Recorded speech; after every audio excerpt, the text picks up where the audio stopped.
ജനഹാകാലം മൂന്നാം വെള്ളി. ഒന്നാം വായന. ഉൽപ്പത്തി പുസ്തകത്തിൽ നിന്ന്. രണ്ടാം അധ്യായം 15 മുതൽ 17 വരെയുള്ള വാക്യങ്ങൾ. ഏദൻ തോട്ടം കൃഷി ചെയ്യാനും സംരക്ഷിക്കാനും ദൈവമായ കർത്താവ് മനുഷ്യനെ അവിടെയാക്കി. അവിടുന്ന് അവനോട് കൽപ്പിച്ചു, തോട്ടത്തിലെ എല്ലാ വൃക്ഷങ്ങളുടെയും ഫലം ഭക്ഷിച്ചുകൊള്ളുക. എന്നാൽ നന്മ തിന്മകളെക്കുറിച്ചുള്ള അറിവിന്റെ വൃക്ഷത്തിലെ ഫലം നീ തിന്നരുത്. തിന്നുന്ന ദിവസം നീ മരിക്കും. രണ്ടാം വായന. എസെക്കിയേൽ പ്രവാചകന്റെ പുസ്തകത്തിൽ നിന്ന്. ഒന്നാം അധ്യായം 1 വാക്യം, 4 വാക്യം മുതൽ 14 വാക്യം വരെ. 30 വർഷം 4 മാസം 5 ദിവസം ഞാൻ കേബാർ നദിയുടെ തീരത്ത് പ്രവാസികളോടൊത്ത് കഴിയുമ്പോൾ സ്വർഗം തുറക്കപ്പെട്ടു. എനിക്ക് ദൈവത്തിന്റെ ദർശനങ്ങൾ ഉണ്ടായി. ഞാൻ നോക്കി, ഇതാ, വടക്കുനിന്ന് ഒരു കൊടുങ്കാറ്റ് പുറപ്പെടുന്നു. ഒരു വലിയ മേഘവും അതിനു ചുറ്റും പ്രകാശവും പരത്തി ജ്വലിക്കുന്ന തീയും തീയുടെ നടുവിൽ മിന്നിത്തിളങ്ങുന്ന വെള്ളോടുകൾ പോലെ എന്തോ ഒന്നും. 4 ജീവികളുടെ രൂപങ്ങൾ അതിന്റെ മധ്യത്തിൽ പ്രത്യക്ഷപ്പെട്ടു. അവയ്ക്ക് മനുഷ്യരുടെ ആകൃതിയായിരുന്നു. എന്നാൽ ഓരോന്നിനും 4 മുഖങ്ങളും 4 ചിറകുകളും ഉണ്ടായിരുന്നു. അവയുടെ കാലുകൾ നിവർന്നതും കാലടികൾ കാളക്കുട്ടിയുടെ കുളമ്പ് പോലെ ഉള്ളതുമായിരുന്നു. തേച്ചു മിനുക്കിയ ഓടുപോലെ അവ തിളങ്ങി. അവയുടെ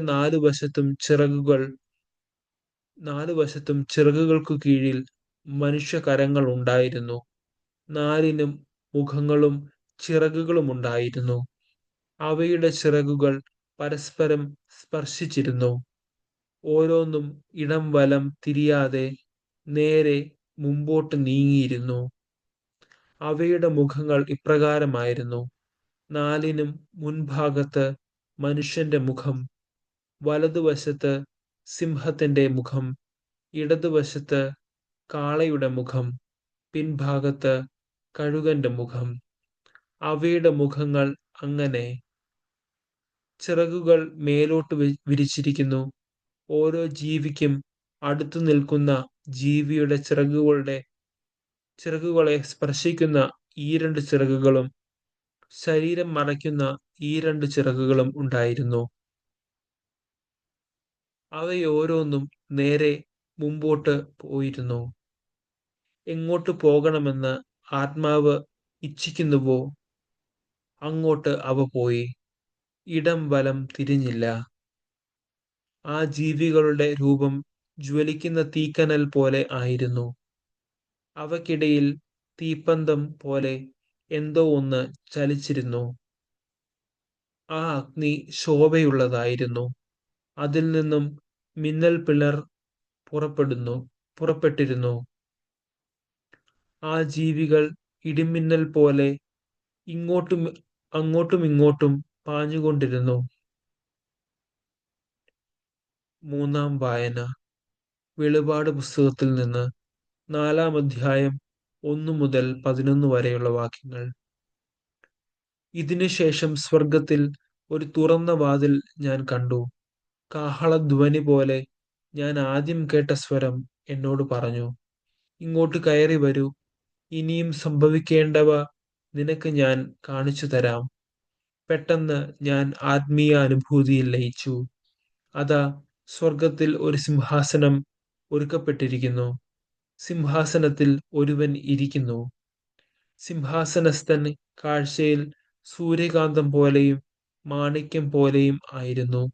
സിംഹാസനത്തിന് ചുറ്റും മരതകം പോലെയുള്ള ഒരു മഴവില്ലും കാണപ്പെട്ടു. ആ സിംഹാസനത്തിന് ചുറ്റും 24 സിംഹാസനങ്ങൾ. അവയിൽ ധവള വസ്ത്രധാരികളായ 24 ശ്രേഷ്ഠന്മാർ.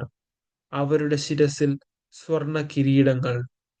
സിംഹാസനത്തിൽ നിന്നു മിന്നൽ പിണരുകളും ശബ്ദങ്ങളും ഇടിമുഴക്കങ്ങളും പുറപ്പെടുന്നു.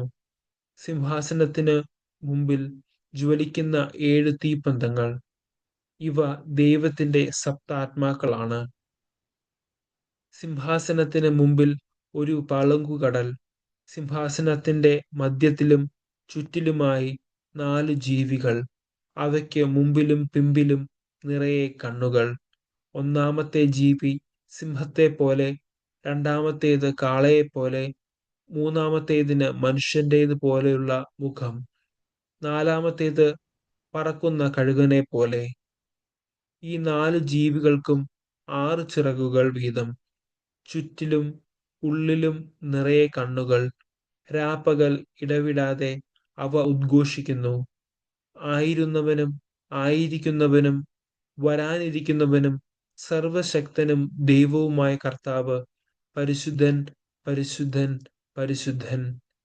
ആ ജീവികൾ സിംഹാസനസ്ഥന്, നിത്യം ജീവിക്കുന്നവന് മഹത്വവും ബഹുമാനവും സ്തുതിയും നൽകിയപ്പോഴെല്ലാം ആ 24 ശ്രേഷ്ഠന്മാർ സിംഹാസനസ്ഥന്റെ മുമ്പിൽ വീണ് നിത്യം ജീവിക്കുന്നവനെ സാഷ്ടാംഗം പ്രണമിക്കുകയും തങ്ങളുടെ കിരീടങ്ങൾ സിംഹാസനത്തിന് മുമ്പിൽ സമർപ്പിച്ചുകൊണ്ട് ഇങ്ങനെ പറയുകയും ചെയ്തിരുന്നു: ഞങ്ങളുടെ ദൈവവും കർത്താവുമായ അവിടുന്ന് മഹത്വവും ബഹുമാനവും ശക്തിയും സ്വീകരിക്കാൻ അർഹനാണ്. അങ്ങ് സർവവും സൃഷ്ടിച്ചു. അങ്ങയുടെ ഹിതമനുസരിച്ച് അവയ്ക്ക് അസ്തിത്വം ലഭിക്കുകയും അവ സൃഷ്ടിക്കപ്പെടുകയും ചെയ്തു. സുവിശേഷ വായന. വിശുദ്ധ ലൂക്ക എഴുതിയ സുവിശേഷം 8-ാം അധ്യായം 4 മുതൽ 15 വരെയുള്ള വാക്യങ്ങൾ. പല പട്ടണങ്ങളിലും നിന്ന് വന്നുകൂടിയ വലിയൊരു ജനക്കൂട്ടത്തോട് ഉപമയിലൂടെ അവൻ അരുൾ ചെയ്തു: വിതക്കാരൻ വിതയ്ക്കാൻ പുറപ്പെട്ടു. വിതയ്ക്കുമ്പോൾ ചിലത് വഴിയരികിൽ വീണു. ആളുകൾ അത് ചവിട്ടിക്കളയുകയും പക്ഷികൾ വന്ന് തിന്നുകയും ചെയ്തു. ചിലത് പാറമേൽ വീണു. അത് മുളച്ചു വളർന്നെങ്കിലും നനവില്ലാതിരുന്നതുകൊണ്ട് ഉണങ്ങിപ്പോയി. ചിലത് മുൾച്ചെടികൾക്കിടയിൽ വീണു. മുൾച്ചെടികൾ അതിനോടൊപ്പം വളർന്ന് അതിനെ ഞെരുക്കിക്കളഞ്ഞു. ചിലത് നല്ല നിലത്ത് വീണു. അത് വളർന്ന് 100 മേനി ഫലം പുറപ്പെടുവിച്ചു. തുടർന്ന് അവൻ സ്വരമുയർത്തി പറഞ്ഞു: കേൾക്കാൻ ചെവിയുള്ളവൻ കേൾക്കട്ടെ. ഈ ഉപമയുടെ അർത്ഥമെന്ത് എന്ന് ശിഷ്യന്മാർ അവനോട് ചോദിച്ചു.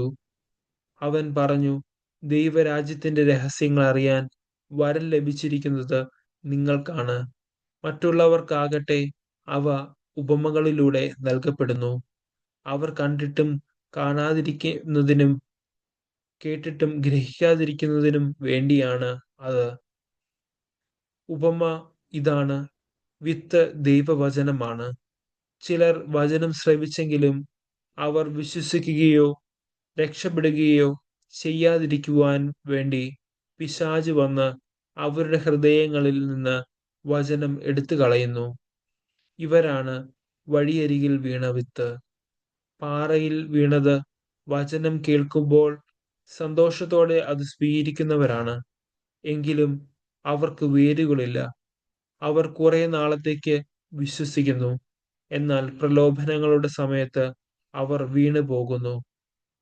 മുള്ളുകളുടെ ഇടയിൽ വീണത് വചനം കേൾക്കുന്നെങ്കിലും ജീവിതക്ലേശങ്ങൾ, സമ്പത്ത്, സുഖഭോഗങ്ങൾ എന്നിവ വചനത്തെ ഞെരുക്കിക്കളയുന്നതുകൊണ്ട് ഫലം പുറപ്പെടുവിക്കാത്തവരാണ്.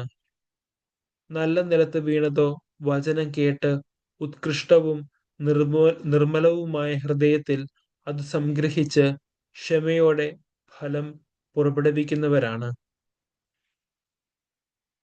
നമ്മുടെ കർത്താവായ മിശിഹായ്ക്ക് സ്തുതി.